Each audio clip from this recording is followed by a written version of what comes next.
आज खबरदार में हम देश का खून खौला रहे उस वीडियो का विश्लेषण करेंगे जो हमारे पास कश्मीर से आया है। जिस दिन कश्मीर में उपचुनाव के लिए वोटिंग हो रही थी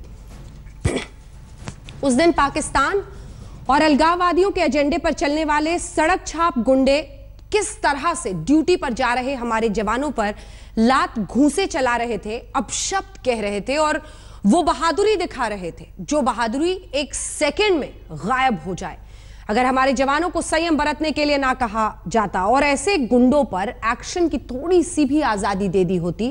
उसी वक्त ऐसे गुंडों को हमारे जवान राइफल पर उल्टा टांग देते। हमारा सवाल यह है कि कश्मीर के ऐसे गुंडों को और कितनी आजादी चाहिए। असल में इन गुंडों से निपटने के लिए हमारे जवानों को आजादी मिलनी चाहिए।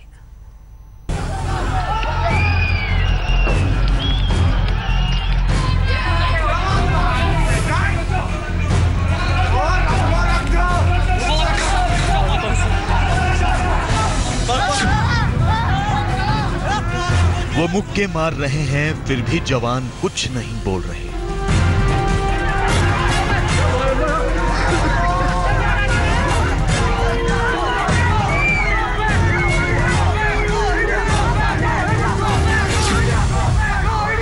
वो घूंसे चला रहे हैं फिर भी जवान सहन कर रहे हैं।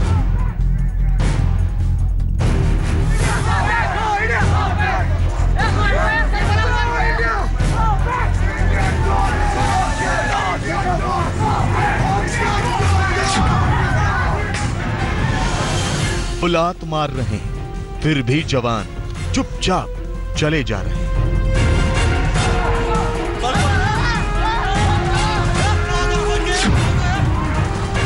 ये घूंसे, मुक्के, हाथ लात और अपशब्द की आजादी है।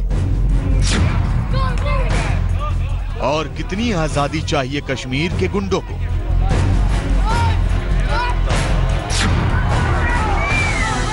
कश्मीरी गुंडों से निपटने के लिए जवानों की आजादी जरूरी है।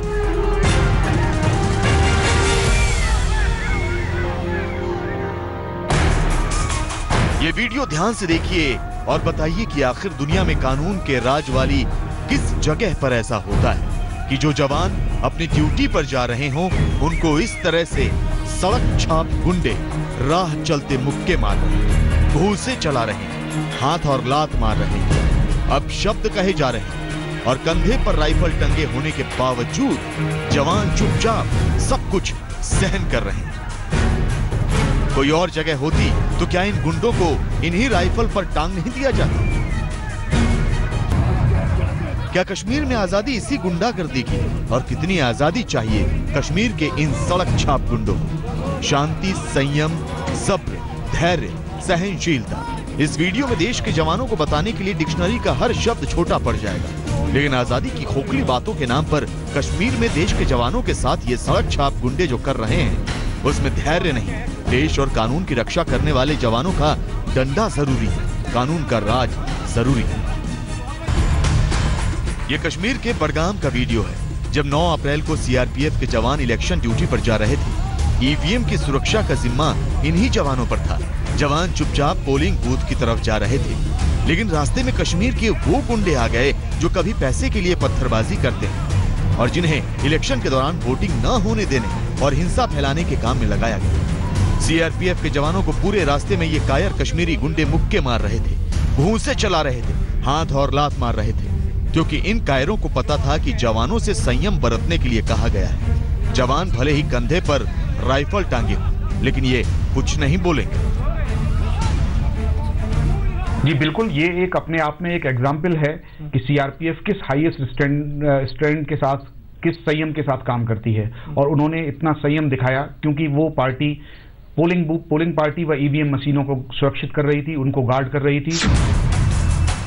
ये तस्वीरें पूरे देश को पीड़ा दे रही हैं। जिन जवानों पर पूरे देश को फख्र है, उन्हें कश्मीर के गुंडे किस तरह से कुछ न बोलने का फायदा उठाकर अपमानित करने में जुटे हैं। जबकि जवानों को एक सेकंड नहीं लगेगा इन भटके हुए नौजवान के नाम से मशहूर कश्मीर के गुंडों को राइट टाइम कर देने की। सीआरपीएफ ने कहा है कि वो कमजोर नहीं है, वो ईवीएम और पोलिंग पार्टी की सुरक्षा की ड्यूटी कर रही थी, लेकिन जवानों का काम संयम रखना नहीं है, जवानों का काम सुरक्षा करना है। ये वीडियो देखकर पूरा देश मानेगा कि अगर असहनशील होने का ठप्पा लगता है तो लग जाए, क्योंकि कश्मीर के सड़क छाप गुंडों से निपटने के लिए असहिष्णु होने की जरूरत है।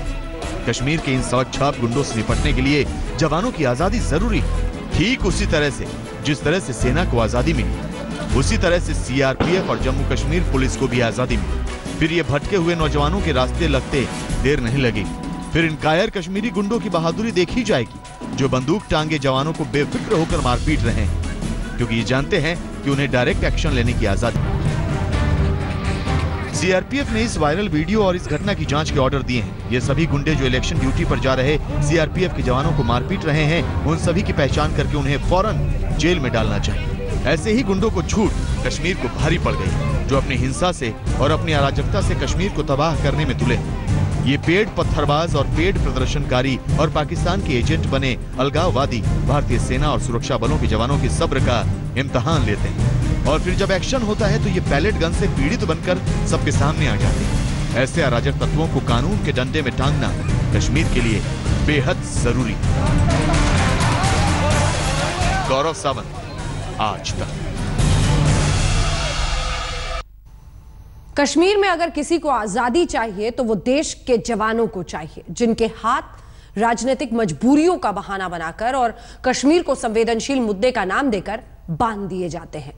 जवानों के धैर्य को सलाम करने वाली बातें फिजूल हैं, बेकार हैं, क्योंकि सिस्टम के संयम को कमजोरी समझकर कश्मीर में पाकिस्तान और अलगाववादियों के एजेंडे पर चलने वाले अराजक तत्व हिंसा फैलाते हैं, लोगों में डर का माहौल बनाते हैं, धमकियां देते हैं, वोटिंग नहीं करने देते, ईवीएम को जला देते हैं, स्कूलों में आग लगाते हैं, जवानों पर हमला बोलते हैं, पथराव करके आतंकियों को बचाते हैं। जब तक ऐसे लोगों पर सख्ती नहीं होगी तब तक कश्मीर में यही सब होता रहेगा। इसमें अगर कोई कहता है कि हम इनटॉलरेंट हैं तो हमें गर्व के साथ इनटॉलरेंट ही होना चाहिए।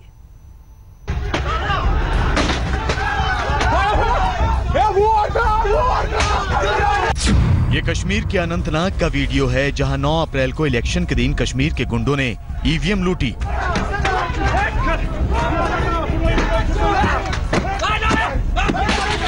ईवीएम में आग लगाई, पोलिंग पार्टी पर हमला किया, सुरक्षा बलों पर पथराव किया। पोलिंग पार्टी के साथ ड्यूटी पर आ रहे सीआरपीएफ के जवानों के साथ क्या किया वो हम आपको अभी कुछ देर पहले ही दिखा चुके हैं। कश्मीर में आजादी ब्रिगेड के नाम पर ये जिहादी, अलगाववादी और अराजक ब्रिगेड है।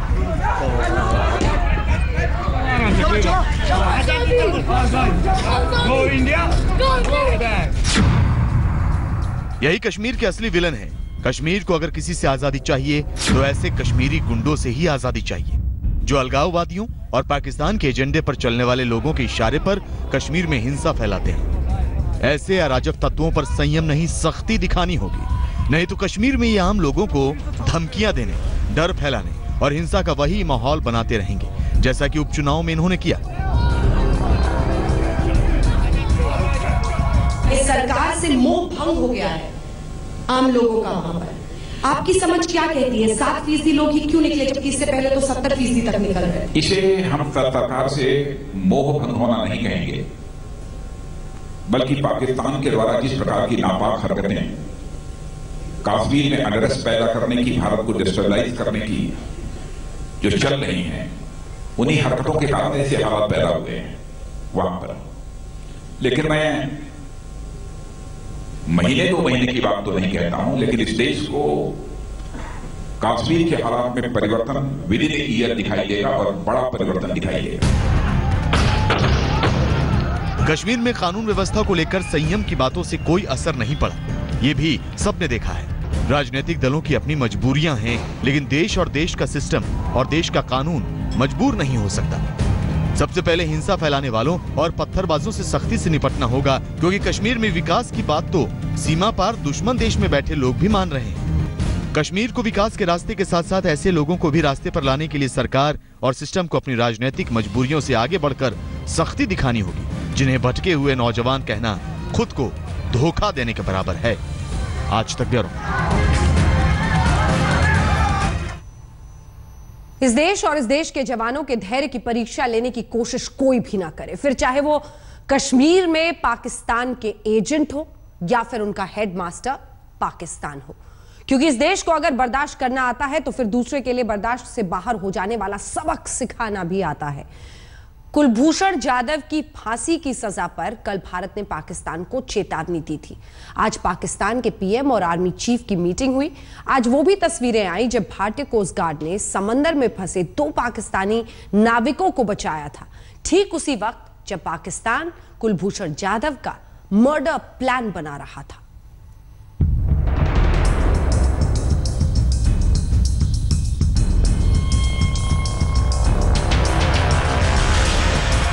यह वीडियो भारत की सोच और पाकिस्तान की सोच का फर्क बताता है। जब पाकिस्तान नागरिक के खिलाफ कुलभूषण जाधव के मर्डर का प्लान बना रहा था, उसी वक्त भारतीय कोस्ट गार्ड के जवान और भारत के मछुआरे 2 पाकिस्तान नाविकों की जान बचाने के लिए जूझ रहे थे। जो पाकिस्तानी नाविक गुजरात के पास अनजाने तरीके से समंदर की भारतीय सीमा में आ गए थे। पाकिस्तान में समंदर की निगरानी रखने वाले सबसे बड़े अधिकारी ने दिल्ली फोन कर भारत से मदद मांगी। यदि वो उनकी हत्या करते हैं पाकिस्तान जाधव की, तो तुरंत उसी दिन बलूचिस्तान को। अप्रैल को रात 8:30 बजे के करीब पाकिस्तान की तरफ से मुंबई में भारतीय बचाव अभियान के कंट्रोल रूम में यह गुहार लगाने वाला मैसेज आया कि एक स्पीड बोट में सवार 6 पाकिस्तानियों का समंदर में कोई पता नहीं चल रहा है। पाकिस्तान की रिक्वेस्ट पर भारत ने अपने कोस्ट गार्ड के जहाज सम्राट को एक्टिव किया। अगले दिन 10:30 बजे 6 पाकिस्तानियों में से बचे 2 पाकिस्तानियों का पता चल गया और उन्हें बचाकर भारतीय जवान बाहर लाए। बाकी 4 के शव को भी निकाल लिया गया और उन्हें पाकिस्तान को सौंप दिया गया। तो आतंकवादियों को पालना पोसना आता है या फिर दूसरे देश के नागरिकों को झूठी कहानी बनाकर, झूठे केस में फंसाकर, झूठा ट्रायल करके गला दबाना आता है, ताकि वो इसके जरिए कूटनीतिक स्तर पर ब्लैकमेल कर सके। कल भारत ने जाधव केस में पाकिस्तान को चेतावनी दी, तो आज पाकिस्तान के मीडिया में कर्नल हबीब की एक कहानी चल रही है, जिन्हें कथित तौर पर भारत ने कुछ दिन पहले नेपाल से पकड़ा है, जिसके बाद ही जाधव को फांसी की सजा देने की खबर आई। सवाल यही है कि क्या पाकिस्तान जाधव की सजा के बहाने ब्लैकमेल की कोशिश में लगा है?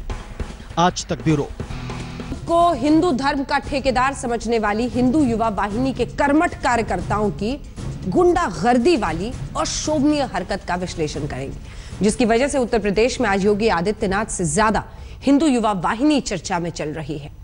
दरअसल जिस तरह पुलिस गुप्त सूचना के आधार पर अपराधियों को पकड़ने के लिए छापे मारती है, उसी तरह हिंदू युवा वाहिनी के कार्यकर्ताओं को गुप्त सूचना मिली थी कि मेरठ के एक घर में लव जिहाद का संदिग्ध आरोपी एक हिंदू लड़की के साथ मौजूद है। बस फिर क्या था, हिंदू युवा वाहिनी का हिंदू प्रेम जाग उठा। फिर हिंदू युवा वाहिनी सेना के कार्यकर्ताओं ने मेरठ के एक घर में छापा मारकर वहां से एक प्रेमी जोड़े को पकड़ा। अपने चिर परिचित अभद्र भाषा और बर्ताव का खुला प्रदर्शन किया। ये उत्तर प्रदेश के योगी राज में हिंदू युवा वाहिनी सेना के लौटते ठाठ की तस्दीक करने वाली घटना।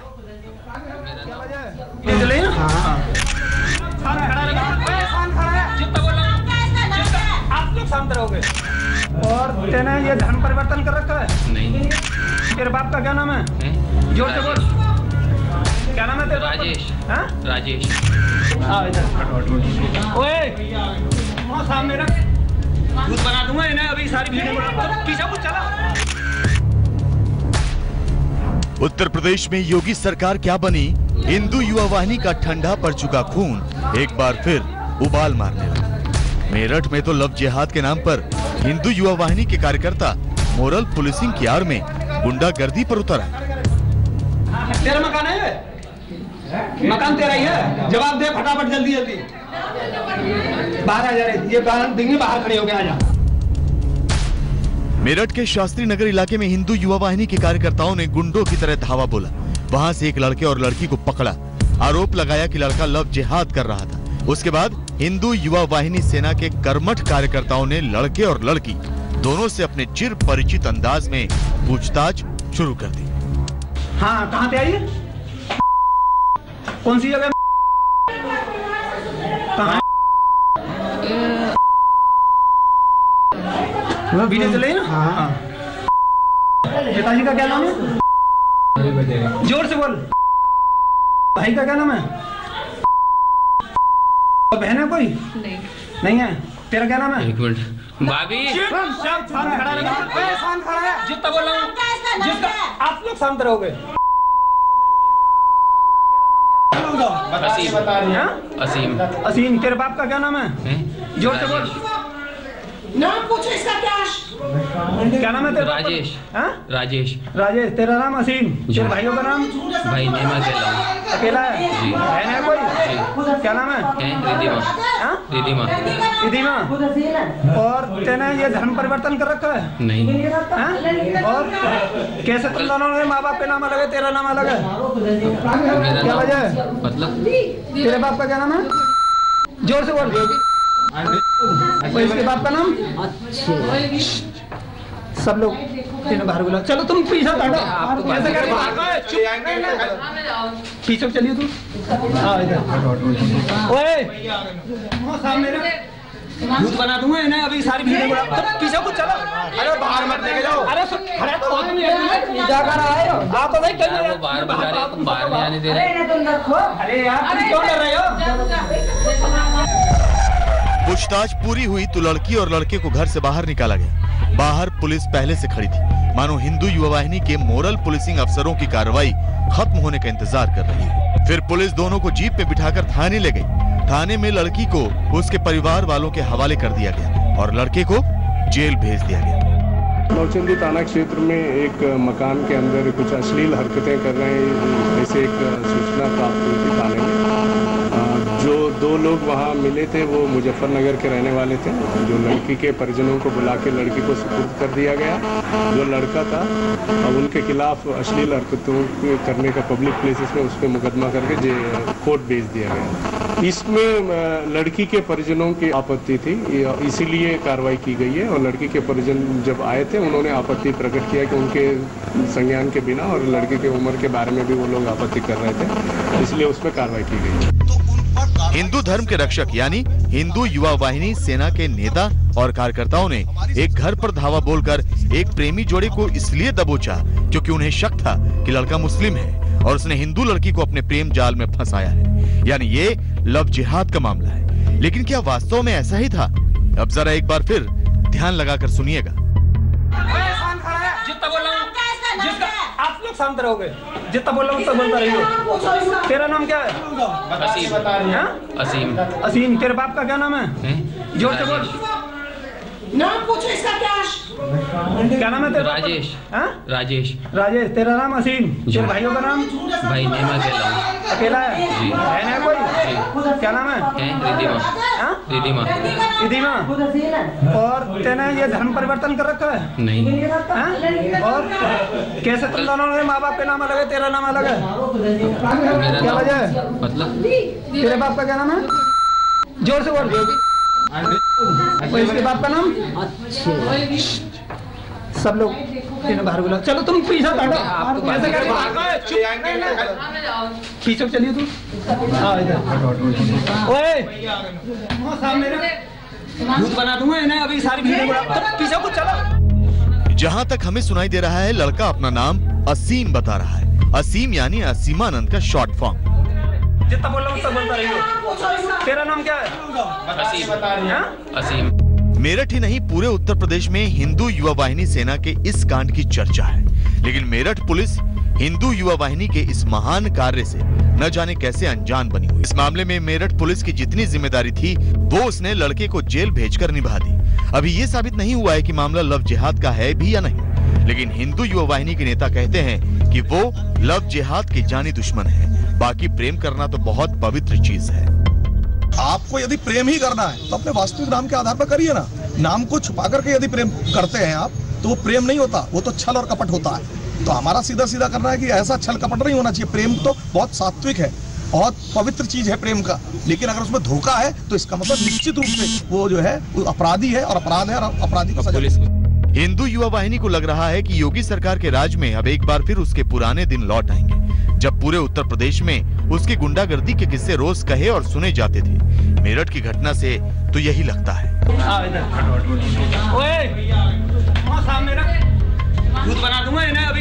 उस्मान चौधरी, मेरठ, आज तक। अब सवाल तो ये भी है कि आखिर ऐसा क्यों है कि मेरठ में गुंडागर्दी करने वाले हिंदू युवा वाहिनी के युवा नेताओं और कार्यकर्ताओं के खिलाफ एक्शन लेना तो दूर, पुलिस उनका नाम लेने तक से डर रही है। कहीं यूपी पुलिस को यह डर तो नहीं है कि हिंदू युवा वाहिनी की गुंडागर्दी पर एक्शन लिया तो मुख्यमंत्री योगी नाराज हो जाएंगे? ऐसा हो भी सकता है क्योंकि योगी आदित्यनाथ ही हिंदू युवा वाहिनी के संस्थापक हैं। उन्होंने ही साल 2002 में रामनवमी के दिन हिंदू युवा वाहिनी का गठन किया था। योगी आदित्यनाथ इसे सांस्कृतिक संगठन बताते हैं जिसका उद्देश्य राष्ट्र विरोधी, हिंदू विरोधी गतिविधियों को रोकना बताया जाता है। लेकिन जानकारों का दावा है कि योगी आदित्यनाथ ने अपनी राजनीति को नए आयाम देने के लिए हिंदू युवा वाहिनी का गठन किया था। योगी ने हिंदू युवा वाहिनी को तब बनाया था जब वो 1998 में 26,000 वोटों से जीतने के बाद अगला चुनाव साल 1999 में सिर्फ 7,322 वोटों से जीते। लेकिन युवा वाहिनी के गठन के बाद हर चुनाव में योगी उनकी जीत का अंतर बढ़ाते चले गए और साल 2014 का लोकसभा चुनाव वो 3 लाख से ज्यादा वोटों से जीते। योगी आदित्यनाथ ने हिंदू युवा वाहिनी को गोरखपुर के दायरे से बाहर निकालकर पूरे पूर्वांचल में इसकी जड़ें जमाई। योगी आदित्यनाथ अपनी हिंदू युवा वाहिनी की सांस्कृतिक संगठन इसे बताते हैं। जानकार जो है वो कहते हैं हिंदू युवा वाहिनी योगी के पॉलिटिकल माइलेज पाने का एक जरिया है, लेकिन इतिहास हिंदू युवा वाहिनी को सांप्रदायिक तनाव और हिंसा पैदा करने वाले संगठन साबित करता है। यह हिंदुत्व की सदी है और हिंदुत्व की सदी केवल भारत की नहीं दुनिया की सदी होगी। पूरी दुनिया के अंदर हिंदुत्व का झंडा एक बार पुनः मजबूती के साथ भगवा झंडा दुनिया के अंदर कोने कोने में लहराएगा। घर में घुस के मारेंगे, इस घर से अब चल निकलेगा। अगर हम भारत के अंदर रहने वाले प्रत्येक नागरिक का राष्ट्रीयकरण कर रहे हैं तो मुझे लगता है कि हिंदूकरण का यह कार्यक्रम राष्ट्रीयकरण का हिस्सा है और उस पर आखिर आपत्ति क्यों? जो विदेशी होगा उसको विदेश में भेजेंगे, जो भारत का होगा भारत में रहेगा। उत्तर प्रदेश में रहना होगा, कहना होगा, उत्तर प्रदेश में रहना। आप जब किसी झूठे बर्तन को साफ करते होंगे तो आप ये जानते होंगे कि आपके हाथ में कालिक लगेगी, लेकिन इसका मतलब ये नहीं कि उस कालिक को कोई अपने मुंह पे पोत ले। यहाँ का प्रशासन तो यही काम कर रहा है। योगी आदित्यनाथ जितनी आक्रामक भाषा में हिंदू राष्ट्र की हिमायत करते आए हैं, उतनी ही आक्रामकता उनकी निजी सेना यानी हिंदू युवा वाहिनी की रैलियों और प्रदर्शन में दिखती रही। ये तस्वीरें इसकी तस्दीक करती हैं जो कुछ वक्त पुरानी। अब योगी आदित्यनाथ उत्तर प्रदेश के मुख्यमंत्री हैं, लेकिन इसका ये मतलब नहीं है कि उनकी आंखों में हिंदू राष्ट्र का सपना परिवर्तन कर रखा है। नहीं। योगी आदित्यनाथ के हिंदू राष्ट्र वाले सपने को पूरा करने के लिए उनकी अपनी बनाई हुई 15 साल पुरानी फौज एक बार फिर एक्टिव हो चुकी है। हिंदू युवा वाहिनी के संरक्षक योगी आदित्यनाथ ने इसे हमेशा सांस्कृतिक संगठन बताया है, लेकिन हिंदू युवा वाहिनी के कारनामे कुछ और ही कहानी बयां करते हैं। उत्तर प्रदेश में सांप्रदायिक हिंसा की दर्जनों घटनाओं में हिंदू युवा वाहिनी से जुड़े लोगों के खिलाफ मुकदमे दर्ज हो चुके हैं। पंचरुखिया कांड, मोहन मुंडेरा कांड, मऊ दंगा हिंदू युवा वाहिनी की उपलब्धियों के तौर पर दर्ज है। यूपी विधानसभा चुनाव से पहले तक हिंदू युवा वाहिनी के प्रदेश अध्यक्ष रहे सुनील सिंह पर तो 70 आपराधिक मामले दर्ज हैं। खुद योगी आदित्यनाथ पर भी हिंदू युवा वाहिनी की कारस्तानियों से जुड़े 3 केस दर्ज हैं। ऐसे ही एक केस में योगी आदित्यनाथ को 2007 में 11 दिनों तक जेल में रहना पड़ा। देखिए, नाथूराम गोडसे हमारे आदर्श हैं, वीर सावरकर हमारे आदर्श हैं। हम तो कभी भी महात्मा गांधी को राष्ट्रपिता नहीं कहा, हम राष्ट्रपिता तो भगवान श्री कृष्ण को कहते हैं। नाथूराम गोडसे अमर रहे का नारा हमारे कार्यकर्ताओं ने लगाया है। नाथूराम गोडसे हमारे आदर्श हैं, हम नाथूराम गोडसे के पथ चिन्हों पे चलते हैं। जिस हिंदू युवा वाहिनी के बलबूते योगी आदित्यनाथ आज यूपी के मुख्यमंत्री की कुर्सी पर विराजमान हैं, उसी हिंदू युवा वाहिनी के नेताओं को जब बीजेपी ने टिकट नहीं दिया तो हिंदू युवा वाहिनी के बागी नेताओं ने बीजेपी के खिलाफ 13 सीटों पर अपने उम्मीदवार उतार दिए थे, जिसके बाद योगी ने खुद राष्ट्रद्रोह का आरोप लगाकर हिंदू युवा वाहिनी के प्रदेश अध्यक्ष सुनील सिंह को संगठन से निष्कासित कर दिया था। जिसका हमसे कोई संबंध नहीं, लोग चिल्लाते रहे, उससे कोई मतलब नहीं है। चिल्लाते रहे लोग, अपने अपनी औकात देखें। मैंने कह दिया ना, जिसको हमने कचड़े की तरह निकाल बाहर फेंक दिया, उसके किसी भी कृत्य से हम लोगों को कोई लेना देना नहीं, अपने कृत्य के लिए जिम्मेदार। लेकिन अब वक्त बदल चुका है। जिस हिंदू युवा वाहिनी को योगी आदित्यनाथ ने पैदा किया, जिसके बल पर वो मुख्यमंत्री बने। अब वो हिंदू युवा वाहिनी एक बार फिर अपने पुराने दिन लौटने का जश्न मना रही है। आज तक ब्यूरो। और अब आपके लिए एक जरूरी सूचना। अभी तक देश की पेट्रोलियम कंपनियां हर 15 दिन में पेट्रोल और डीजल के दामों की समीक्षा करती हैं, लेकिन 1 मई से अब रोजाना पेट्रोल डीजल के रेट तय होंगे, जिसे डेली डायनामिक प्राइसिंग कहा जाता है। शुरुआत में सरकार ने 5 शहरों पुडुचेरी, विशाखापट्टनम, उदयपुर, जमशेदपुर और चंडीगढ़ को पायलट प्रोजेक्ट के लिए चुना है। अगर इन शहरों में रोजाना पेट्रोल डीजल के दाम तय करने वाला प्रयोग सफल रहा तो इस साल के अंत तक पूरे देश में यह सिस्टम लागू